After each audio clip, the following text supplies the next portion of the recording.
नमस्कार, जय मसीह की। प्रभु यीशु मसीह में आप सबों को हमारे चैनल द लाइट अपॉलोजेटिक्स में स्वागत करते हैं। और जैसे कि आप थंबनेल देखकर समझ गए होंगे कि आज मैं किस टॉपिक पे बात करने वाला हूं। पिछले समय हमने एक वीडियो बनाया था जहां पर हमने दिखाया था कि हमारे जो भाई साहब है, चितरंजन भाई साहब है, उन्होंने अंकुर नरोला को प्रभु यीशु मसीह का अवतार बताया था। यीशु मसीह को तो कोई देखा नहीं, मैंने भी नहीं देखा है, लेकिन मुझे लगता है कि अगर वास्तव में यीशु मसीह आज के समय में अगर हुआ होता तो उनके अंदर में यही सारे गुण होते जो अपोस्टल अंकुर नरूला जी के अंदर में है। तो वो वीडियो को देख के हमने वहां पर आपत्ति जताया था कि आप कैसे एक व्यक्ति को आप प्रभु यीशु मसीह के साथ में जोड़ रहे हैं।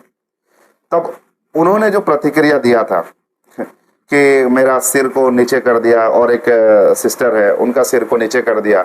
अब एक थंबनेल बना के वहां पर एक काउंटर जवाब देते हुए, जो थंबनेल आप देख रहे होगे, करारा जवाब।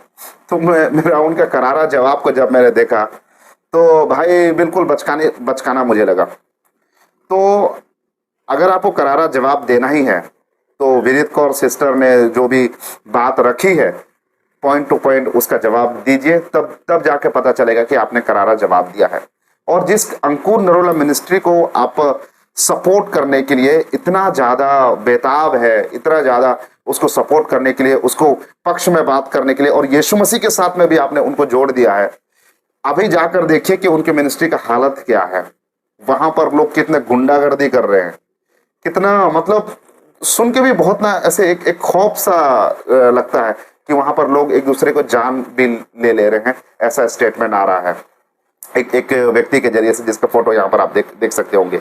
खैर, वो सारी बातें मैं अभी इस समय नहीं करूंगा। इस समय ये वीडियो मैं इसीलिए बना रहा हूं क्योंकि जब उनकी प्रतिक्रिया मुझे मिली तो उन्होंने बिल्कुल पर्सनल अटैक करके एक वीडियो बनाया था मेरे ऊपर में। तो मैंने उनसे कहा कि चलो लाइव डिबेट करते हैं। मैंने कमेंट में भी उनको बताया और एक वीडियो भी मैंने बना के बताया कि आप चलो लाइव डिबेट करते हैं और सभी चीजों को हम सामने में रखते हैं, ठीक है। तो वो बिल्कुल डिबेट करने से बच रहे हैं और उनका जो भी एक अभी वीडियो उन्होंने बनाया है उसका मैं इस समय काउंटर जवाब देने वाला हूं। सो ये भाई साहब जो है डिबेट से भाग रहे हैं, अपने जिम्मेदारी से ये भाई साहब भाग रहे हैं। देखिए, मैं अगर चितरंजन जी, अगर आप मुझे सुन रहे हो तो व्यक्तिगत रीति से मेरा आपसे कोई दुश्मनी नहीं है। अगर आपके मन में ऐसा कोई बात आपने रखा है तो प्लीज मैं आपको हाथ जोड़ के रिक्वेस्ट करता हूं, ऐसा कोई बात अपने मन में मत रखिए। लेकिन हमारा जो लड़ाई है वो अंधकार के शक्ति के खिलाफ है और ये वीडियो में कहीं ना कहीं आपको वो बात आपको दिखेगी। तो आप अपने जो फर्ज, अपने जो कर्तव्य से आप भाग रहे हैं और आपने एक वीडियो जो जारी करके आपने कहा, सुनिए चितरंजन भाई साहब क्या कहते हैं। जिन्होंने हमें आमंत्रित किया, आइए ऑनलाइन डिबेट करें। मेरे भाई, डिबेट में क्या होगा? डिबेट में आप जीतेंगे चाहे हम जीतेंगे। आप जीतेंगे तो दुनिया को क्या फायदा होता है और हम जीतेंगे तो दुनिया को क्या फायदा होता है। जो न इस मेरिट को, जो प्रतिभा आप में है जीतने की, इस प्रतिभा से दुनिया को क्यों न जीतेंगे? जो प्रतिभा मेरे अंदर में, इस प्रतिभा के द्वारा दुनिया को जीतने का प्रयास क्यों न करें? भाई साहब, मैं आपसे एक बात बता देना चाहता हूं, यहां पर हार जीत और प्रतिभा की बात नहीं हो रही है। यहां पर कौन कितना अच्छा प्रदर्शन कर रहा है ये यहां पर साबित नहीं किया जा रहा है। मैं अपना प्रतिभा आप लोगों को दिखा रहा हूं, ऐसा बिल्कुल नहीं है। और मैंने आज तक ऐसा सोचा भी नहीं है कि मेरे अंदर जो, जिसको आप प्रतिभा बोल रहे हैं, वो प्रतिभा है। नहीं, बिल्कुल नहीं। प्रतिभा एक समय पे था जिस समय मैं कंपटीशन में भाग लिया करता था, लेकिन अब प्रभु यीशु मसीह ने मुझे इतना अपने हाथों में ले लिया है कि मैं तो बिल्कुल शून्य हो गया हूं और जो कुछ भी मेरे जीवन से हो रहा है वो सब प्रभु यीशु मसीह कर रहा है। प्रतिभा की कोई बात नहीं, हार जीत की कोई बात नहीं है। मैं जीत जाऊंगा या आप जीत जाओगे, ऐसा मेरा इंटेंशन बिल्कुल है ही नहीं। मेरा बस इतना कहना है कि आपने जो गलत स्टेटमेंट दिया है उसको बाइबल से सिद्ध करो। आप तो अपने गलती को मान ही नहीं रहे हैं और गलती पे गलती किए जा रहे हैं। और इस वीडियो में भी आपने एक पर्टिकुलर एक व्यक्ति को बचाने के लिए, अपनी मर्यादा को रखने के लिए आपने कितना गलत बयानबाजी किया है। बाइबल के वचनों को अपने पैरों तले आपने रौंदा है, जिसको मैं दिखाऊंगा इस वीडियो में। उन लोगों को जीतने का कोशिश करें जो हमारे चर्चेस पर अटैक कर रहे हैं, जो ना उन लोगों पर विजय प्राप्त करें जो हमारे मसीही समाज से, गांव से बाहर कर रहे हैं, जो ना उनके लिए हम विजय का कारण बने। जो गांव में पोस्टर लगा दिया है कि यहाँ ईसाइयों का और पादरियों का प्रवेश वर्जित है। अगर जीतने का ही शौक है तो परमेश्वर के किंगडम के लिए जीत करके दिखाइए, परमेश्वर के लिए जीत करके दिखाइए, ये सही चीज, और हम इसी जीत में विश्वास करते हैं। आपके नजर में ये सेवा लगता है, आपके नजर में ये लगता है ये बहुत बड़ा काम है, लेकिन मेरे नजर में बिल्कुल कोई सेवा नहीं है, कोई काम नहीं है। हाँ, मैं ये कह सकता हूं कि ये परमेश्वर की सेवकाई का एक छोटा सा अंश है, और अगर ये ना करो तो भी कोई प्रॉब्लम नहीं है। हमने पिछले समय, आप जो बोल रहे हैं ना कि प्रोस्टिट्यूशन के खिलाफ में काम करना, सताव के जो सताव हो रहा है, जहां पर पास्टर लोगों के खिलाफ में पोस्टर लगाया जा रहा है, भाई साहब आपको क्या लगता है कि हम चुपचाप बैठे हुए हैं? ग्राउंड लेवल में जाके हम काम करते हैं। आप तो मंच में जाके बड़े बड़े भाषण देते हैं, लेकिन हम ग्राउंड लेवल में जाके काम करते हैं। सताव पीड़ित परिवारों से जाकर फेस टू फेस मिलके उनकी समस्याओं को समझते हैं, उनकी समस्याओं का निवारण करते हैं। ऐसे हमने बहुत सारा काम किया हुआ है, जिसका लिस्ट में आपको देना उचित नहीं समझता हूं। ठीक है, तो ऐसा आप बिल्कुल मत कहिए। अगर आपको मेरे बारे में जानना है तो एक बार मेरे चैनल को आप एक बार विजिट कर लीजिए। लेकिन ये सब जो काम है, इसको मैं ज्यादा बढ़ावा नहीं देता हूं, क्योंकि इससे बढ़कर अगर ये सब काम अब नहीं करोगे तो भी चलेगा, लेकिन मेन मुख्य काम क्या है? परमेश्वर का सुसमाचार का प्रचार करना और उन लोगों को जवाब देना जो लोग सुसमाचार को बिगाड़ते हैं। और यही काम चेलों ने समय समय पर किया था। जिन लोगों ने सुसमाचार को बिगाड़ा था, उन लोगों को बड़े बड़े कड़े तरीके से उनको जवाब दिया था, क्योंकि सुसमाचार में मिलावटी, सुसमाचार में गड़बड़ी, ये बहुत बड़ा एक समस्या है। शिवसेना, आरएसएस, बजरंग दल, ये कोई बड़ी समस्या नहीं है मसीह समाज के लिए। आपके जीवन में सताव आएगा, आप मार खाएंगे, आप शहीद हो जाएंगे, ये सब कुछ बाइबल में लिखा गया है। ठीक है, ये कोई बड़ी समस्या नहीं है। अगर आपको कोई मारपीट करेगा तो भी आप परमेश्वर के राज्य में प्रवेश करेंगे, लेकिन गलत सुसमाचार इतना बड़ा समस्या है कि गलत सुसमाचार सुनने के बाद लोग परमेश्वर के राज्य से भटक सकते हैं। इसीलिए बड़ी जिम्मेदारी ये है कि जो लोग गलत तरीके से सुसमाचार को रख रहे हैं, उन लोगों के खिलाफ में आवाज उठाना और सही सुसमाचार को लोगों के बीच में रखना, जो कि आपने बहुत बड़ा गलत काम किया है। जो लोग नए विश्वास में बढ़ रहे हैं, वो लोग क्या सोचेंगे कि चलो अंकुर नरोला की हम पूजा करते हैं, अंकुर नरोला के वो जो बोल रहा है उसी बात को बस ध्यान देते हैं। अंकुर नरोला ने ऐसे बहुत सारे स्टेटमेंट दिया है जो कि अनबिब्लिकल है। ठीक है, अगर आप मेरे से अगर आप डिबेट में आते ना, तो मैं एक एक स्टेटमेंट दिखाता और आपसे मैं कहता कि इसको आप बाइबल से सिद्ध करके दिखाओ। आप नहीं कर पाते। ठीक है, तो ऐसे बचकानी बात ना करें तो बेहतर है। यीशु मसीह को तो कोई देखा नहीं, मैंने भी नहीं देखा है, लेकिन मुझे लगता है कि अगर वास्तव में यीशु मसीह आज के समय में अगर हुआ होता तो उनके अंदर में यही सारे गुण होते जो अपोस्टल अंकुर नरोला जी के अंदर में है। आज के समय में अगर यीशु मसीह होते तो वो सारे क्वालिटी यीशु मसीह में मिलता जो अंकुर नरोला में है। मतलब आपने क्या क्या क्या कहा है यहाँ पर? कितना गलत बयान आपने दिया है कि अंकुर नरोला का गुण यीशु मसीह में पाया जाता। अगर यीशु मसीह आज के समय में होते तो ये क्या कह दिया आपने? और आपको पछतावा भी नहीं है इस बात को लेके। आप बड़े घमंड से आप विवाद करने में उतर आए हैं, और आप क्या कहते हैं खुद को? आपका कहना यह है कि मैं इतना कड़वा बोलूंगा कि आप जो काढ़ा पी रहे हो उससे भी बहुत कड़वा होगा। भाई साहब, आप जिस काढ़ा की बात कर रहे हैं ना कि बहुत कड़वा है, मेरा जवाब उससे भी ज्यादा कड़वा होगा। अगर झेल पाइएगा तो झेल लीजिएगा। यही वीडियो था आपका, यही प्रतिक्रिया था आपका जो आपने इस वीडियो में बनाकर दिया है। मैं तो पूरा बाइबल खोल के आपको जवाब देने के लिए मैं सोच रहा था कि आप अगर नेक्स्ट वीडियो अगर बनाएंगे तो वहां पर थोड़ा सा बाइबल मुझे खोलना पड़ेगा, लेकिन इस सब चीजों की आवश्यकता नहीं है। मुझे समझ में आ गया कि आपका बाइबल स्टडी कहां तक का है। आपने अपनी वीडियो में बताया था कि आप अपना बाइबल स्टडी वाला वीडियो भेजो, मैं 2 मिनट में मुंह बंद कर दूंगा, ऐसा कुछ आपने कहा था। कौन है? एक आध गो बाइबल का शिक्षा वाला एक आध गो वीडियो भेजिएगा, हम आपको बता देते हैं कि कितना बाइबल की आपको ज्ञान है ना। सारा ज्ञान जो होगा ना 2 मिनट के अंदर में आपकी ज्ञान वहीं की वहीं रह जाएगी। मैंने आपको कुछ मेरे वीडियोस का लिंक मैंने आपको भेजा, और मैं सोच रहा था कि आप शायद से उन बातों को लेकर वीडियो में बताएंगे, लेकिन ऐसा आपने कुछ किया नहीं। तो क्या है आपका बाइबल स्टडी? क्या है? आप मेरा मुंह बंद करेंगे, मुझे इतना कड़वा बोलेंगे कि मैं उसको बर्दाश्त नहीं कर पाऊंगा। मैं तो चाहता हूं कि कोई व्यक्ति मुझे एक्सपोज करे और मेरे गलतियों को दिखाए ताकि मैं सीखूं, लेकिन ऐसे बचकानी बात करने वालों से मुझे बहुत ज्यादा गुस्सा आता है। ये भाई साहब ना खुद को समझते हैं कि मैं बहुत अच्छा बोलता हूं, और वो इतना लपेटते हैं, इतना जलेबी बना बना के चीजों को सामने में रखते हैं। और ये वीडियो मैंने देखा, इन्होंने जो एक प्रतिक्रिया देते हुए जो वीडियो बनाया है, बस लपेट रहे गोल गोल घुमा के, और ये अपने आप को सोचते हैं कि मैं बहुत अच्छा बोल रहा हूं। कितना एक गलत बात इन्होंने इस वीडियो में अपना कहा। आज्ञाकारिता में रहना परमेश्वर के लिए, आज्ञाकारिता में रहना परमेश्वर के लिए, परमेश्वर की आज्ञाकारिता में रहना हमारे लिए, यह दोनों बहुत ही जरूरी है। ये बात तो समझ में आती है कि परमेश्वर की आज्ञाकारिता में रहना हमारे लिए, लेकिन एक बात इन्होंने क्या कहा, आज्ञाकारिता में रहना परमेश्वर के लिए, आज्ञाकारिता में रहना परमेश्वर के लिए, मतलब परमेश्वर आज्ञाकारिता में रहेगा। किसकी आज्ञाकारिता में रहेगा? परमेश्वर को आप बांध रहे हैं, परमेश्वर को आप एक आज्ञाकारिता में रहने के बारे में बोल रहे हैं। अब क्या कहना क्या चाहते हैं आप? ना कहते कहते ऐसे कुछ कह जाते हैं ना जो कि आपको भी समझ में नहीं आता कि आप बोल क्या रहे हैं। वो ये कहा कि सबका न्याय मैं करता हूं, परमेश्वर हमारा न्याय करता है।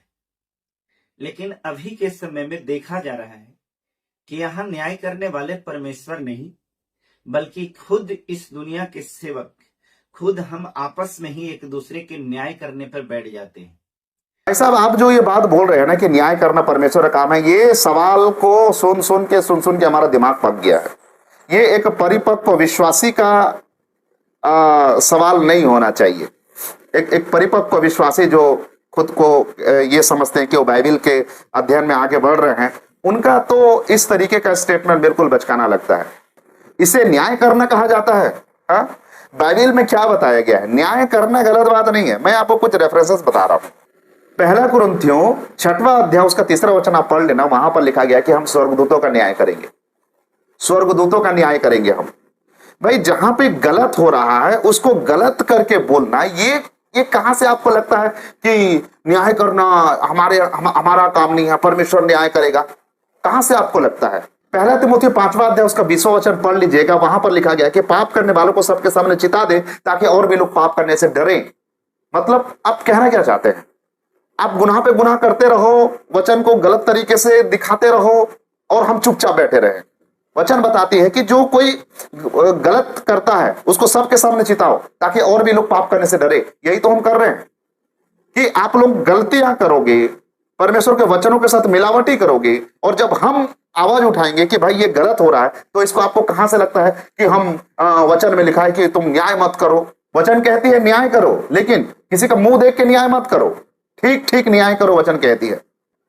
बाइबिल ये नहीं बताती है कि दूसरों की गलतियों को मत बताओ, लेकिन बाइबिल क्या बताती है?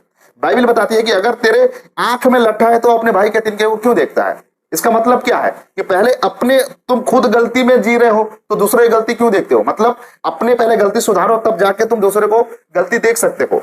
एक अंधा अंधे को मार्ग नहीं दिखा सकता है, और अगर आप मार्ग दिखाना चाहते हैं तो आपको देखने वाला बनना चाहिए। बाइबिल ये बताती है। आप तो खुद अंधे हो तो दूसरे को मार्ग कैसे दिखाओगे? बाइबिल ये बताती है। तो बाइबिल का संदर्भ को आप समझिए, बाइबिल को संदर्भ के साथ आप देखिए। चेलों ने भी जहां पर भी गलत हुआ था वहां पर कड़ाई से उसका विरोध किया था। मैंने देखा है बाइबल की भजन संहिता 82 के 6 और 7 में, जहां पर परमेश्वर ने ईश्वर कह करके भी संबोधित किया है और कहा है कि तुम ईश्वर हो। मैं जानता हूं ईश्वर का मतलब यहां ये नहीं कहा कि तुम देहधारी हो। उसके 7वें वचन में ही कहा है कि तुम मनुष्य की भांति मरोगे। यहां कहने का मतलब, अगर कोई व्यक्ति जिसके अंदर में न्याय करने की, चूंकि ये उन संदर्भ में कहा गया था जब परमेश्वर ने लोगों को न्याय करने के लिए जिम्मेवारी दिया था, और उस न्याय के पद को परमेश्वर ने कहा कि यह पद ईश्वर का है। जो व्यक्ति के अंदर में न्यायिक चरित्र होता है, जो व्यक्ति के अंदर में व्यक्तित्व होता है, जो व्यक्ति लोभ लालच इत्यादि से परे होता है, यह कह सकते हैं कि जो व्यक्ति पाप व्यभिचार इत्यादि बुराइयों से परे होता है, उन लोगों के लिए परमेश्वर ने ईश्वर का दर्जा दिया है। बड़े मुश्किल से तो एक वचन को आपने कोट कर लिया, लेकिन वो वचन को भी गलत तरीके से इंटरप्रेट कर दिया। भजन संहिता 82 अध्याय उसका 6 और 7 वचन को आप क्या समझे हो? आप अगर भजन संहिता 82 अध्याय उसका 6वां वचन को अगर आप देखेंगे तो वहां पर परमेश्वर का पुत्र कौन है उसके बारे में बताया गया है। कौन है परमेश्वर के पुत्र? आपको मालूम भी है। और परमेश्वर के पुत्र वही है जिसके अंदर पुत्रत्व के लक्षण दिखाई देती है। रोमियो 8वां अध्याय उसका 14 वचन अगर आप पढ़ेंगे तो वहां पर बताया गया है कि उसके आत्मा के चलाई चलने वाला वो कौन होता है? वो परमेश्वर का पुत्र होता है। ठीक है, तो यहां पर अंकुर नरोला को सही साबित करने के लिए आप जो इन वचनों का सहारा लेकर उसको इतना गलत तरीके से आप इंटरप्रेट कर रहे हैं, आपको इसका अंदाजा भी नहीं है कि आप कितना गलती पे गलती किए जा रहे हैं। अपनी एक गलती को छिपाने के लिए आप दूसरे बड़े बड़े गलतियां कर रहे हैं, जिसको आपको पछतावा भी इस बात का नहीं है। मुझे तो अफसोस लगता है कि आप खुद को पास्टर भी कहते हैं। भला कोई व्यक्ति ईश्वर का अवतार कैसे हो सकता है? भला कोई व्यक्ति परमेश्वर के जैसा कैसे हो सकता है? भला कोई व्यक्ति यीशु के जैसा कैसे हो सकता है? तो मैं स्मरण दिलाना चाहता हूं, उत्पत्ति में ही यह बात को लिखा हुआ है। परमेश्वर कहते हैं, मैंने तुम्हें अपने स्वरूप में बनाया है, अर्थात परमेश्वर ने हमें अपने स्वरूप में बनाया है। उत्पत्ति की इन बातों को तो लिया, लेकिन आपने वचन बताया नहीं कहां पे। मैं बता दे रहा हूं, उत्पत्ति पहला अध्याय 26वां वचन में लिखा गया कि अपने स्वरूप और अपने समानता में परमेश्वर ने मनुष्य को बनाया। तो ये वचन को लेकर आप क्या साबित करना चाहते हैं कि अंकुर नरोला प्रभु यीशु मसीह का अवतार है? अंकुर नरोला प्रभु यीशु मसीह है? क्या बचकानी बात करते हैं आप? उत्पत्ति में जो वचन बताया गया है उसका मतलब क्या है? परमेश्वर ने अपने स्वरूप और अपने समानता में बनाया किसको? मनुष्य को। लेकिन अपने उस स्वरूप को पाप करने के द्वारा आदम और हवा अनाज्ञाकारिता के द्वारा उन्होंने उस स्वरूप को खो दिया था। अगर आप गलाती की पत्री पढ़ेंगे तो पौलुस कहता है कि जब तक तुम्हें मसीह का रूप ना बन जाए मैं तुम्हारे लिए जच्चा का सा पीड़ा सहता हूं। मतलब कौन सा रूप के बारे में बोला गया है? कौन सा स्वभाव के बारे में बोला गया है? यीशु मसीह का स्वभाव को हमको धारण करना है, ठीक है? उसकी मनसा को हमको धारण करना है, जिसके बारे में बाइबल बताती है। आप अपने मतलब के लिए वचन को तोड़ना मरोड़ना मत करिए। किसी व्यक्ति के अंदर में सद्गुण अगर पाए जाते हैं तो उन्हें भी लोग भगवान का दर्जा देते हैं, ईश्वर का दर्जा देते हैं। भाई साहब, ये अपना ज्ञान अपने पास रखिए, ठीक है? ये बिब्लिकल ज्ञान नहीं है। किसी व्यक्ति में सद्गुण पाया जाता है तो उसे लोग भगवान का दर्जा देते हैं। आप दो भाई, आप वचन से बिल्कुल बात नहीं कर रहे हैं, आप गुमराह कर रहे हैं। इसीलिए मैं इस बात पे खुद को मैं बहुत अच्छा महसूस कर रहा हूं। मैं खुशी है इस बात पे कि मैं आप जैसे लोगों को एक्सपोज कर रहा हूं। ये बिब्लिकल शिक्षा बिल्कुल नहीं है। आप बाइबल से बाहर जाकर लोगों को गुमराह कर रहे हैं। और मुझे उन लोगों के ऊपर में तरस आता है जिन लोग आपको कमेंट करके कहते हैं कि बहुत अच्छा बोल रहे हो, बहुत अच्छा बोल रहे हो, क्योंकि उन लोगों को बाइबल का कोई नॉलेज नहीं है, परमेश्वर के वचन से कोई लेना देना नहीं है। अंकुर नरोला के लोग ही ऐसे हैं जो लोग बस पापा जी की तारीफ करो तो वो सही व्यक्ति है, और जो वचन से बात करेगा वो गलत व्यक्ति है। यथा अगर हम कोई डॉक्टर की बात करें तो जब कोई डॉक्टर के पास में जाते हैं तो हम पढ़ते हैं और हम जानते हैं, हमें बताया जाता है कि डॉक्टर भगवान का दूसरा रूप होता है। ये कौन सा बचकाना तर्क है? डॉक्टर भगवान का रूप होता है तो इसीलिए अंकुर नरोला वो ईश्वर का रूप हो गए। खैर आगे स्किप करिए। अगर कोई व्यक्ति को भी अगर बताते हैं तो कहते हैं कि परमेश्वर ने अपने रूप में तुझे मेरे लिए भेजा है, परमेश्वर खुद मेरे पास में उतर करके बचाने के लिए आया। मेरे प्रियो, इन बातों को समझने की जरूरत। इतना बचकानी बात ये भाई साहब कर रहे हैं। परमेश्वर ने तुम्हें मेरे लिए भेजा है, मतलब तो परमेश्वर अपने रूप में तुम्हें मेरे लिए भेजा क्योंकि तुम मेरे लिए एक अच्छा काम करो। मतलब कोई एक व्यक्ति अगर अच्छा काम कर रहा है तो उसको लोग बोलेंगे कि परमेश्वर ने तुम परमेश्वर का रूप लेके मेरे पास आए हो। ये क्या बचकानी बात कर रहे हो? अनबिब्लिकल बातें, बाइबल से कोसों दूर बात कर रहे हो आप। अन्य जाति के समान बातें कर रहे हैं आप। आपके शब्दों में कोई मसीहत नहीं झलक रहा है। आप खुद को कहते हो रहे कि मैं लोगों को जवाब देता हूं, मैं बहुत ये हूं वो हूं, आप कुछ भी हो, लेकिन इस वीडियो में साफ झलक रहा है कि आप कितनी बचकानी बात कर रहे हो। प्रेरितों काम 14 अध्याय उसका 8वां वचन से 18 वचन तक आप एक बार पढ़ लीजिएगा प्लीज। मेरा आपसे हाथ जोड़ के रिक्वेस्ट है, प्रेरितों काम 14 अध्याय उसका 8वां वचन से उसका 18 वचन तक आप पढ़ लीजिएगा। वहां पर जब पौलुस प्रेरित को भी अन्य जाति लोग क्या बोले कि देवता हमारे बीच में उतर आए हैं, मनुष्य के रूप में देवता हमारे बीच में उतर आए हैं, क्योंकि वहां पर एक अद्भुत काम हुआ था, ठीक है? तो देवता हमारे बीच में उतर आए हैं बोल के उनकी पूजा करने के लिए लोग आए। तो उस समय पौलुस प्रेरित और सिलास ने क्या ये स्वीकार किया कि हाँ आओ, हमें आराधना करो, हमारी पूजा करो? नहीं, वो झगड़ने लगे। और आपको मैं बता दूं कि वहां पर पौलुस प्रेरित को इतना मारा गया कि वो लोग सोचे कि पौलुस जो है वो मर गया है और उसे घसीट कर ले जाकर नगर के बाहर फेंक दिए। पौलुस प्रेरित का गलती क्या था? गलती बस इतना था कि लोगों ने पौलुस और सिलास को, उसने ईश्वर का रूप मान लिया था, लेकिन उस दर्जा को वो लेना नहीं चाहते थे, क्योंकि ये बहुत बड़ा पाप है, बहुत बड़ा अपराध है। अगर कोई तुम्हें ईश्वर का दर्जा दे और तुम उसे स्वीकार करो, ये बहुत बड़ा अपराध है, जिसको चेलों ने बहुत अच्छे तरीके से जाना था। और जब पौलुस ने इस बात का विरोध किया, भी हम दुख सुख भोगी मनुष्य है तुम्हारे तरह, हमें ये दर्जा मत दो, तब लोगों ने क्या किया, उसको इतना मारा कि मार मार के पूरा अधमरा कर दिया, और लोगों ने सोचा कि वो मर गया है, उसे नगर के बाहर घसीट के ले जाकर उसको फेंक दिया गया। अब क्या बकवास करते हो? बाइबल में जाकर देखो, जिन जिन सेवकों को लोग एक अच्छा दर्जा, प्रभु का दर्जा देते थे, उन सेवक लोग साफ वहां पर मना करते थे, उसका अस्वीकार करते थे। यहां तक स्वर्गदूत भी, जब प्रकाशित वाक्य पुस्तक आप पढ़ोगे, वहां पर जब यूहन्ना स्वर्गदूत के चरणों में गिरता है तो स्वर्गदूत साफ मना करता है, ऐसा तुम बिल्कुल मत करो कि मैं परमेश्वर नहीं हूं। लेकिन आपकी बुद्धि को हो क्या गया है? आपकी बुद्धि को पोलियो हो गया लगता है। ऐसे बचकानी बात मत करो। मसीह समाज लोग बहुत भ्रमित होते हैं आप जैसे लोगों के कारण। परमेश्वर ने हमें ये भी कहा, तो मेरे से भी बड़े बड़े काम करो। यीशु खुद इस बात को कहते हैं, क्योंकि विश्वास करें वो मेरे से भी बड़े बड़े काम करें। ये जो बात आप बोल रहे हो कि यीशु मसीह ने कहा कि तुम मेरे से भी बड़े बड़े काम करोगे, इसका मतलब आप क्या समझते हो कि चंगाई करोगे, ये करोगे, वो करोगे? नहीं भाई, सुसमाचार का बात किया जा रहा है, उसके संदर्भ को अच्छे से पढ़ो। हर बात को मैं यहाँ नहीं बताऊंगा, हाँ ठीक है। आप खुद को सेवक कहते हो, पास्टर कहते हो, लेकिन आपको इतना भी ज्ञान नहीं है कि ये जो बात कहा गया है सुसमाचार के बारे में कहा गया है। और जाकर आप देखो, भविष्य में चेलों ने यीशु मसीह से बढ़ चढ़ के सुसमाचार का प्रचार किया था। बहुत जगहों पर हम जाते हैं तो लोग बोलते हैं मैंने यीशु को तो नहीं देखा, लेकिन आपको देख करके लगता है कि शायद यीशु ऐसा ही रहा। फिर से एक बार मैं आपको कह रहा हूं, ये आपकी परिभाषा है, ये बाइबल की परिभाषा बिल्कुल नहीं है। ये अनबिब्लिकल बातें कर रहे हैं, अन्य जाति के समान बातें कर रहे हैं, बिल्कुल एकदम ऐसे लोगों की तरह बातें कर रहे हैं जो कि बाइबल कभी जानता भी नहीं है। अरे भाई, ऐसा कौन बोलता है कि मैंने यीशु को तो नहीं देखा, लेकिन मैं आपको देखा तो मैं यीशु मसीह को देखने जैसे? ऐसा कौन बोलता है भाई? कौन मसीह बोलता है? जो लोग ऐसा बोलते हैं और अगर आप उनको सराह रहे हैं ना, आप बहुत बड़ा अपराध कर रहे हैं। उन लोगों को समझाइए ये गलत चीज है। यीशु को देखने का क्या मतलब है? अगर मैं उसको बोलना लगूं ना तो यहां पर समय बहुत ज्यादा हो जाएगा। प्रभु यीशु मसीह का वचन इसको लोगों को दीजिए, यही है प्रभु यीशु मसीह। आदि में वचन था, वचन परमेश्वर के साथ था और वचन परमेश्वर था। क्या बात क्या कर रहे हैं आप?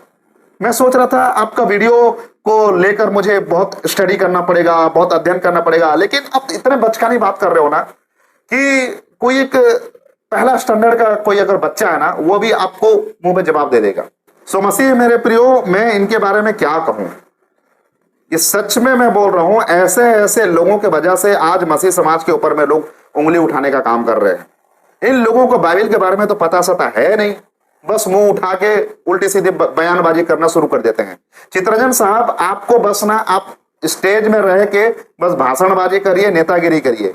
आपको बाइबल प्रचार करना आपके बस की बात नहीं है। इतना खेल खिलौना मत समझिए। आपको तो चाहिए था कि आपको अंकुर नरोला को बाइबल से सही साबित करना था। बाइबल से उसको परमेश्वर का दर्जा जो आप दे रहे हैं, प्रभु यीशु मसीह का दर्जा दे रहे हैं, आपको बाइबल से साबित करना चाहिए था, क्योंकि आपने खुद कहा था ना कि मैं बाइबल से ये प्रूफ करूंगा। वचन से भी हम आपको साबित करेंगे कि मैंने अगर ये बात कहा है ना कि यीशु मसीह अपोस्टल अंकुर नरवाला यीशु मसीह के अवतार हैं, मैं अगर ये कहा है तो इसको भी साबित करूंगा। लेकिन आप तो बचकानी बात करना शुरू कर दिए हो। देखिए चित्ररंजन जी, मैं फिर से एक बार आपसे कहना चाहता हूं, व्यक्तिगत रीति से मेरा आपके साथ कोई दुश्मनी नहीं है, लेकिन हर एक वो शख्स जो परमेश्वर के वचन को मिलावटी करेगा, बिगाड़ेगा, और मुझे ऐसा लगेगा कि ये वचन में बिगाड़ रहा है, वचन को गड़बड़ी डाल रहा है, तो मैं उसके खिलाफ तो बात करूंगा ही। और अगर आपको लगता है कि मैंने गलत कहा तो मुझे वचन से सुधारो। आपका 250 ग्राम का दिमाग लेके जो है जलेबी की तरह गोल गोल घुमा के बोलने वाला बात को मैं कभी एक्सेप्ट नहीं करूंगा। ठीक है, अगर आपको मुझे सुधारना है, मेरे गलतियों को दिखाना है, तो वचन से दिखाइए और बताइए कि आप इस जगह में वचन से आप गलत बोल रहे हो।